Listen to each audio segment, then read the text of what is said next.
안녕하세요. 사연을 부탁해입니다. 오늘의 사연을 소개하겠습니다. 퇴근 후 집에 도착하자마자 아내가 화를 내며 제게 말했습니다. 여보, 작은어머님 진짜 너무하시는 것 같아. 갑작스런 아내의 반응에 긴장한 채 조심스레 물었어요. 왜? 작은어머니가 또 돈 달라고 하셨대? 화가 많이 난 듯 아내 얼굴이 벌개져 있었습니다. 내일 본가에 내려가 봐야 할 것 같아. 어머님께 전화가 왔는데 작은 어머님이 소송을 하겠다고 했다잖아. 소송이라니? 무슨 소송? 놀란 표정을 지으며 묻자 아내가 어머니와 통화했던 내용을 차근차근 설명하기 시작했습니다. 사실 본가는 작은아버지 부부만 제외하면 아무런 갈등도 없었는데요. 항상 작은아버지 부부가 문제를 만들어내곤 했습니다. 특히 시도 때도 없이 돈을 빌려가서는 갚지 않는 것이 가장 큰 문제였어요. 부모님은 오래전부터 할아버지가 남기신 땅에서 농사를 짓고 계셨습니다. 처음에는 작은 땅에서 소소하게 시작했지만 점차 규모를 키워 지금은 넉넉하게 살고 계신답니다. 할머니 할아버지가 돌아가신 후에는 재산 분할도 이미 마무리된 상태였는데요. 부모님이 마지막까지 두 분을 모셨음에도 재산은 공평하게 나눴습니다.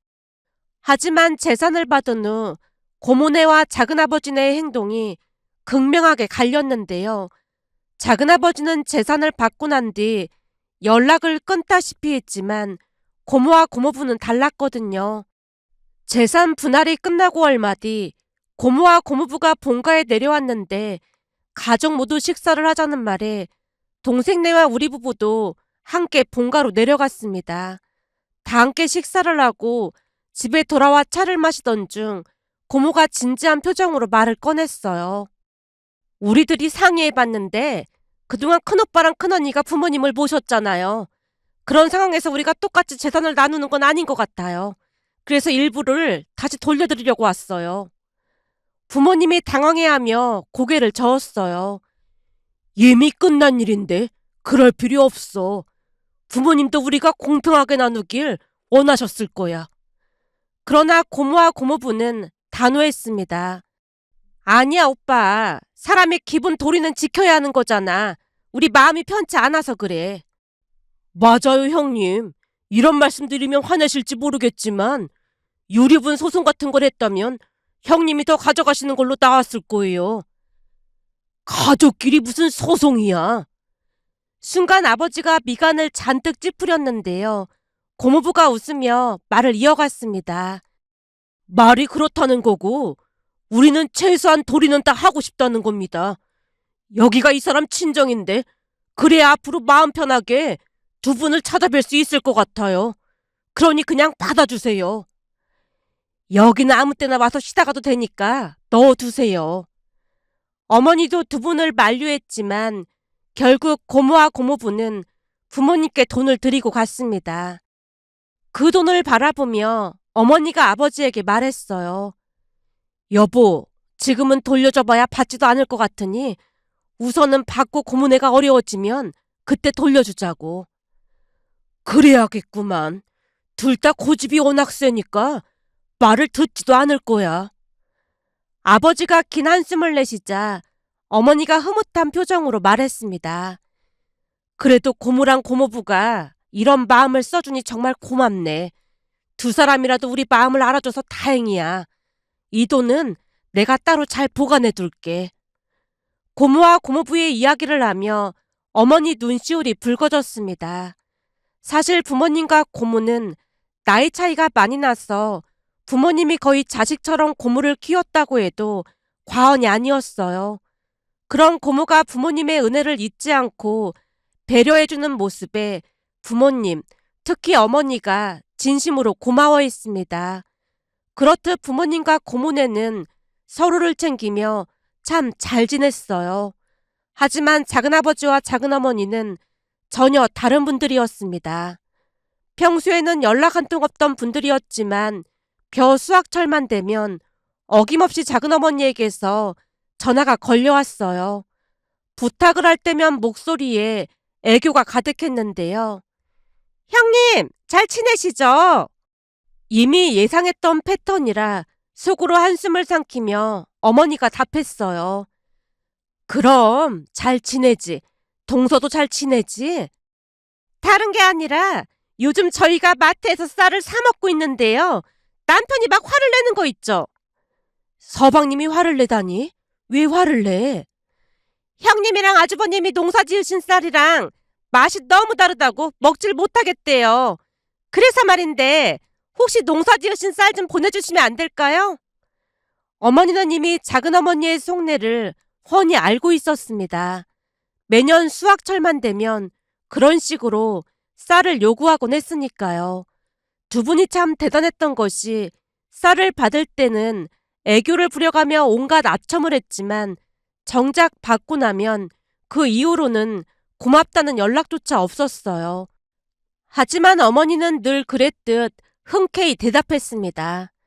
그래 알았어. 도정하는 대로 바로 보낼게. 형님 정말 감사해요. 역시 형님밖에 없어요. 작은어머니가 만족스러운 목소리로 전화를 끊었는데요. 쌀을 보내고 시간이 지나도 작은어머니에게서는 아무 연락도 없었습니다. 어느 날은 답답한 나머지 어머니께 불만스레 물었어요. 어머니, 작은어머니한테서 쌀 잘 받았다는 연락은 왔어요? 어머니가 고개를 저으며 태연하게 말했습니다. 무소식이 희소식이란 말도 있잖니. 쌀 안 받았으면 벌써 연락이 왔겠지. 연락이 없는 거 보니까 잘 받은 거겠지 뭐. 그 말에 어이가 없어 제가 고개를 설레설레 저었어요. 두 분도 참 대단하네요. 힘들게 농사 지은 걸 보내줬으면 고맙다는 전화 한 통은 해야 하는 게 맞는 거죠. 나는 고맙다는 전화 바라지도 않아. 귀찮게 안 하는 것만 해도 감지덕지인데 그 전화가 뭐 대수라고 그래. 어머니의 말에 더 이상 뭐라 말할 수도 없었는데요. 사실 작은아버지와 작은어머니는 이혼한다는 말을 수시로 하며 항상 가족들을 힘들게 했거든요. 그런 상황이다 보니 부모님은 오히려 작은아버지 부부가 조용히만 사라져도 감사하다고 여길 정도였습니다. 그러던 어느 날은 고종사촌 동생이 결혼식을 앞두고 본가에 직접 인사를 왔습니다. 예비 신부도 함께 왔는데 그녀 역시 차분하고 지혜로워 보였어요. 고모네 가족이 돌아간 뒤 어머니가 흐뭇한 표정으로 입을 열었는데요. 고모네 며느리도 우리 며느리만큼 참 현명해 보이네. 그 말을 듣던 아내가 싱글벙글 웃으며 물었습니다. 어머님, 지금 제 칭찬하신 거예요? 어머니가 웃음을 터뜨리며 대답했어요. 당연하지. 우리 며느리가 얼마나 현명한데. 내가 보니 조카 며느리도 좋은 사람이라 앞으로 고모네랑 더 잘 지낼 수 있을 것 같아. 맞아요. 저한테도 꼬박꼬박 형님이라고 하는 모습이 너무 귀여웠어요.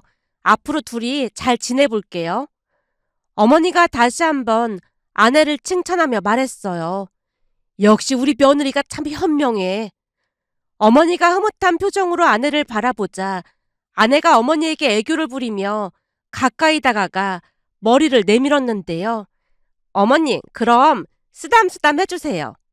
어머니는 그런 아내가 귀엽다는 듯 머리를 쓰다듬어 주셨어요. 아내는 밝고 애교 많은 성격 덕분에 부모님께 무척 예쁨을 받고 있었습니다. 그렇게 얼마 뒤 고종사촌 동생의 결혼식이 성대하게 치러졌는데요.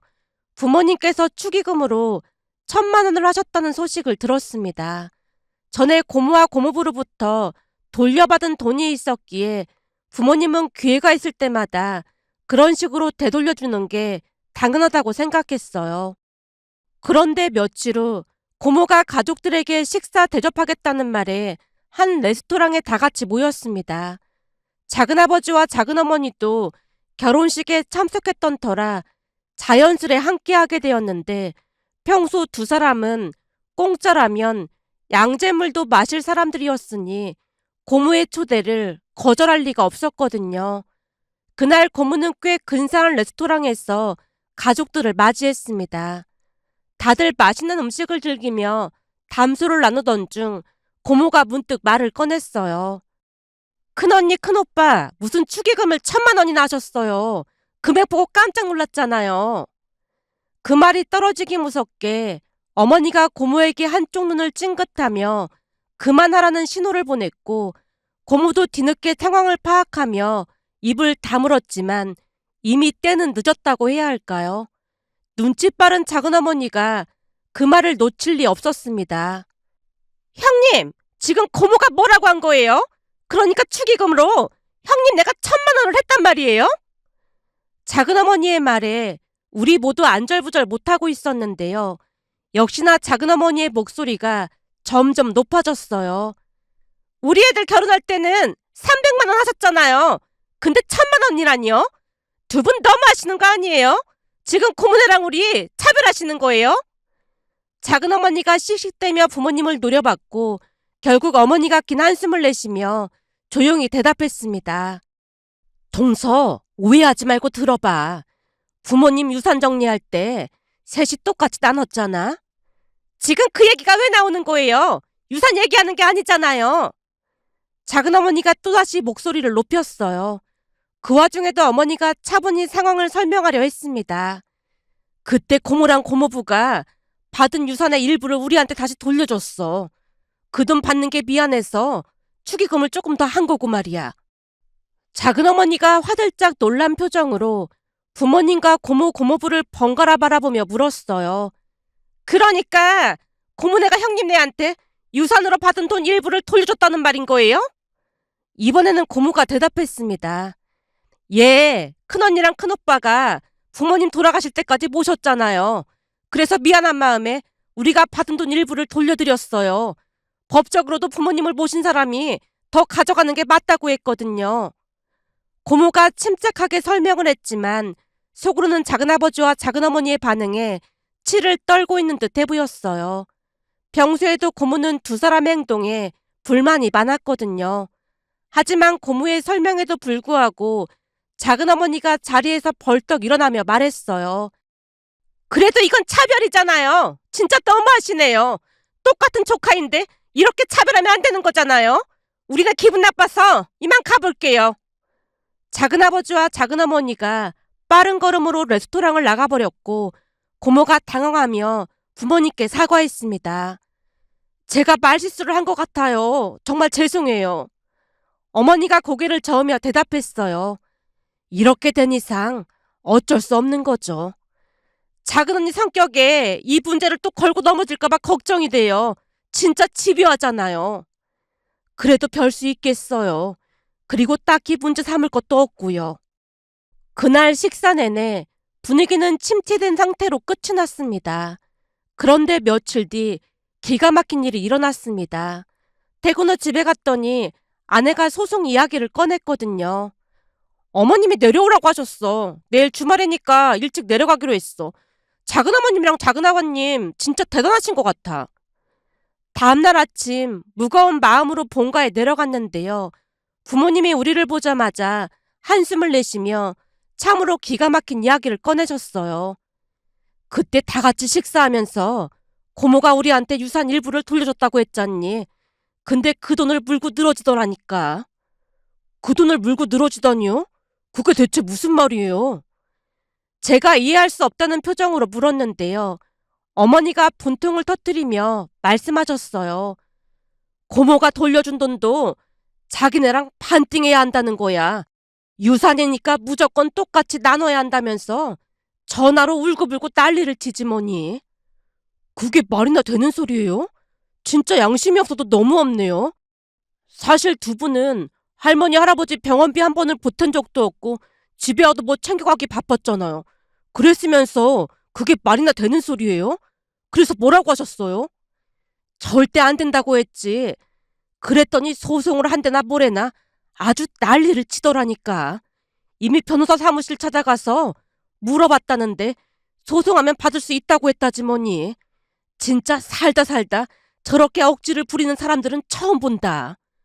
그래서 두 분은 어떻게 하실 생각이신데요? 설마 돈을 나누실 건 아닌 거죠? 우리가 미쳤니? 절대 못 나누지. 이번 기회에 버릇을 제대로 고쳐놔야겠어. 그래서 우리도 변호사를 고용해서 준비하려고 하는데 니들이 괜찮은 변호사로 좀 알아봐줘야겠다. 부모님은 이미 큰 결심을 하신 듯해 보였습니다. 그동안 참을 만큼 참았던 부모님이 마침내 강경책을 택하기로 하셨으니까요. 그 길로 저는 회사 법무팀에 친하게 지내던 직원에게 도움을 청했고 그 직원의 대학 동기 변호사를 소개받았습니다. 변호사에게 상황을 설명하자 변호사가 어이없다는 듯 웃으며 소송거리도 안 된다고 했지만 두 사람에게 단호한 태도를 보여줄 필요가 있었기에 말도 안 되는 일이지만 변호사를 선임했어요. 그 뒤 변호사가 작은어머니에게 전화를 걸어 상황을 설명하자 작은어머니와 작은아버지가 깜짝 놀란 듯 부모님께 울며불며 전화를 해왔다고 했습니다. 형님, 진짜 너무하신 거 아니에요? 가족끼리 어쩜 이럴 수가 있어요? 우리가 뭘 어쨌다고 난리야? 지금 변호사한테 전화가 왔단 말이에요. 변호사한테 들어보니까 형님이랑 아주버님이 고용한 변호사라고 하던데 정말 소송이라도 하겠다는 거예요? 소송 얘기는 우리가 먼저 꺼낸 게 아니라 동서랑 서방님이 먼저 꺼냈잖아. 우리는 동서랑 서방님이 원하는 대로 해준 것뿐이니까 앞으로 우리한테 연락하지 말고 변호사를 통해서 연락하도록 해. 우리는 지금부터 두 사람 전화번호 차단할 테니까 그런 줄 알아. 이미 단단히 화가 나신 부모님은 두 사람의 전화번호를 차단해버렸습니다. 결국 얼마 뒤 두 사람이 소송을 하지 않겠다고 두 손 두 발 다 들었다네요. 평소처럼 울며불며 떼를 쓰면 부모님이 그냥 나눠줄 것이라고 생각했던 모양이지만 변호사까지 고용한 건 알고 나서 큰 충격을 받은 듯해 보였어요. 그 뒤 작은아버지와 작은어머니가 본가를 찾아와 부모님께 싹싹 빌며 용서를 구하기도 했다는데요. 부모님이 냉정하게 말했답니다. 소송 얘기 나왔을 때부터 이미 가족 간의 연이 끊어진 거나 다름없으니까 앞으로 연 끊고 살도록 하자고. 이제 우리도 더는 못 참아.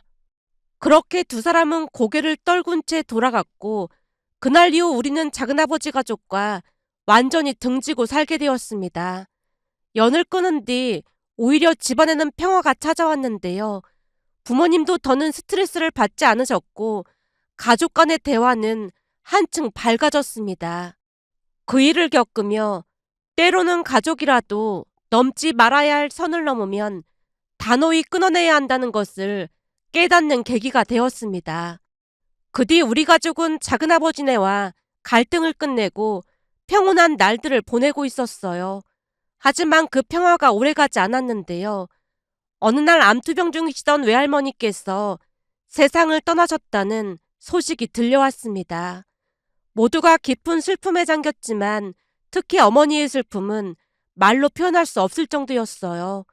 부모님은 거의 매주 외할머니를 찾아뵙곤 했지만 안타깝게도 외할머니의 임종을 지키지 못했거든요.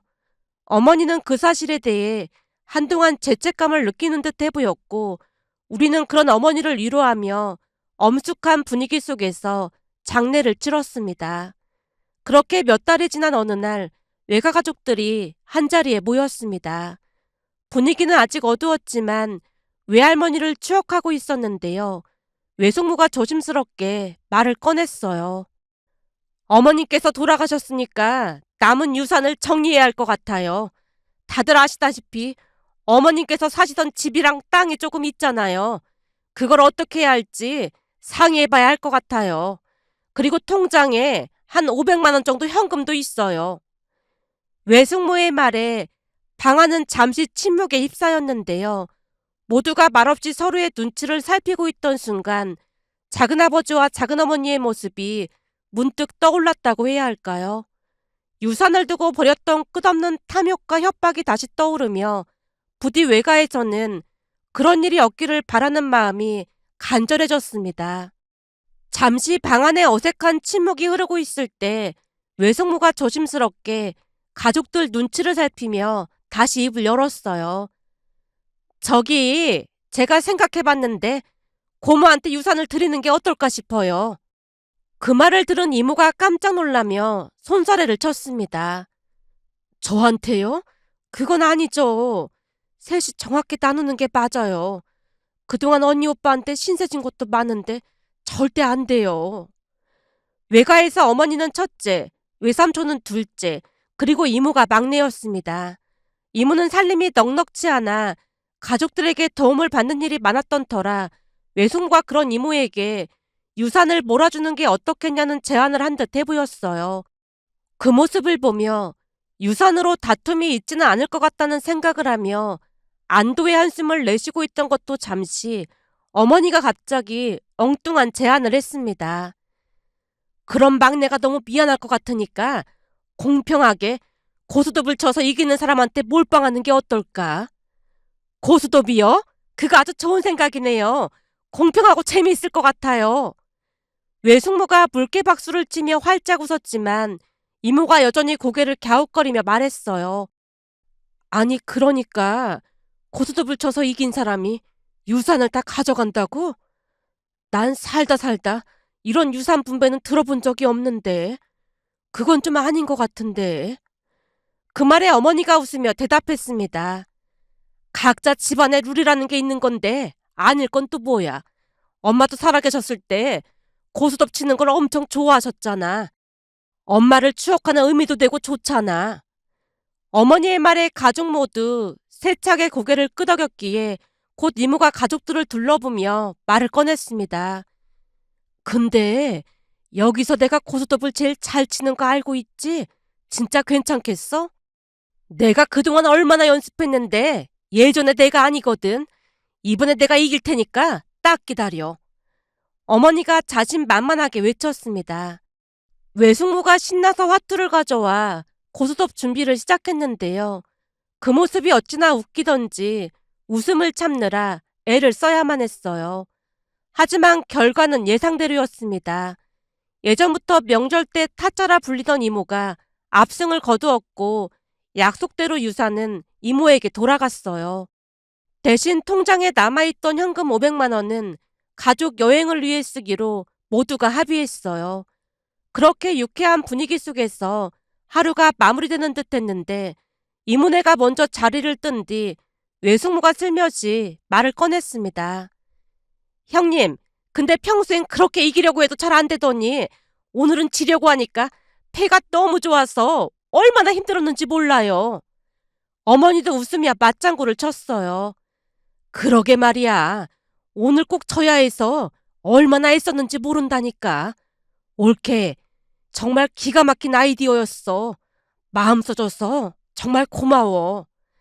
고맙긴요. 서로서로 도우면서 살아야죠. 근데 오늘 고스톱이 제일 재미있었던 것 같아요. 아주 쫄깃쫄깃했다니까요. 두 분의 대화를 듣다가 깜짝 놀라서 물었습니다. 설마 이모한테 유산 드리려고 일부러 그러신 거예요?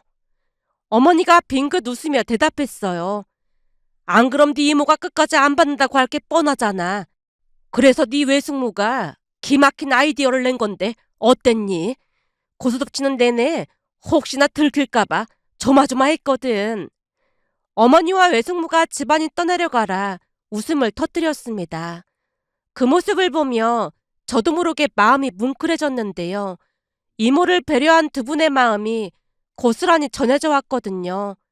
그렇게 고스톱으로 유산 문제를 깔끔하게 해결한 뒤 우리 가족은 약속대로 제주도로 가족 여행을 떠났습니다. 이모와 이모부가 여행 준비를 도맡아 해주신 덕분에 우리는 제주도의 아름다운 풍경을 만끽하며 행복한 시간을 보낼 수 있었어요. 여행 내내 이모와 이모부가 가족들을 세심하게 챙겼거든요. 외가 가족들은 단순히 피로 맺어진 가족이 아니라 진정한 배려와 사랑으로 맺어진 가족이라는 걸 새삼 느꼈는데요. 가끔 가족 간의 갈등과 다툼으로 힘들어하는 사연을 접하면서 이런 가족이 또 있을까라는 생각과 함께 삭막한 세상에서 우리 가족 이야기가 누군가에게 따뜻한 위로와 영감이 되길 바라는 마음에 이렇게 글 작성해 봅니다.